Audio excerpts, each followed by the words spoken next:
digitalisasi itu adalah dalam proses bisnis kita di perkebunan yang sebelumnya ini menggunakan manual, ini kita mengarah untuk menggunakan platform-platform digital untuk memudahkan dalam pekerjaan. Salah satunya pengendalian dan monitoringnya seperti itu. Contoh misalnya kita banyak sekali menggunakan aplikasi-aplikasi untuk memudahkan dalam monitoring biaya, kemudian kemajuan pekerjaan, budidaya dan sebagainya, termasuk juga penggunaan alat seperti drone gitu ya, untuk melakukan monitoring permintaan lahan. Kemudian juga yang sekarang ini adalah aplikasi untuk pemupukan dan penyemprotan herbisida menggunakan drone. Itu kita lakukan untuk mendukung program pemerintah untuk digitalisasi di semua aspek, selanjutnya itu adalah perkebunan seperti itu. Tapi yang pemupukan ini udah dilakukan dong? Belum? Kalau yang pemupukan itu sebenarnya sudah dilakukan tapi masih sampling gitu ya, dan kemarin juga ada tawaran dari pihak ketiga untuk melakukan aplikasi ini, utamanya di TR, di kebun TR bisa dilakukan. Berarti ini belum tahu seberapa efektif itu, belum tahu ya?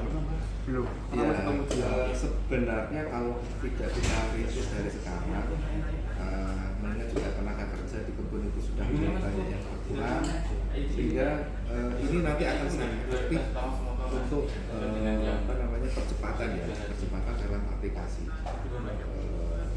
pupuk maupun herbisida. Kalau yang sudah dilakukan di PT SGN terkait dengan digitalisasi selain penggunaan drone dan sebagainya, itu kita untuk pengukuran lahan itu sudah menggunakan GPS ya. Kemudian setelah diukur dengan GPS itu dicatat dalam aplikasi e-farming, sehingga dengan aplikasi e-farming itu meminimalisasi adanya overlapping atas lahan yang nanti diajukan, baik itu di lahan TS maupun TR. Jadi kejadian overlapping atau double pencatatan itu tidak ada, karena di situ sudah memuat semua identitas lahan ya, kepemilikannya, luasnya berapa, termasuk juga koordinatnya di mana, sehingga itu sudah tercatat semua di dalam aplikasi e-farming, dan itu menjadi database dari PG-PG yang ada di PT SGN sebagai lokasi atau titik yang nanti menjadi calon bahan baku yang akan dikirim ke PG.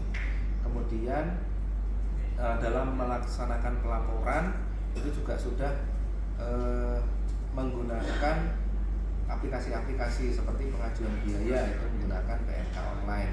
Kemudian pencatatan biaya itu sudah melakukan SAP dengan modul PS dan pembuatan BPS. Nah, dari situ juga sebenarnya untuk laporan-laporan kemajuan pekerjaan di kami, kita merintis namanya program Pinca on Farm ya. Itu kita aplikasinya PT Holding yang kita simulasikan untuk pencatatan kemajuan pekerjaan, baik itu melihat dari kemajuan pekerjaan, juga melihat kondisi tanaman dan kemajuan biaya seperti itu.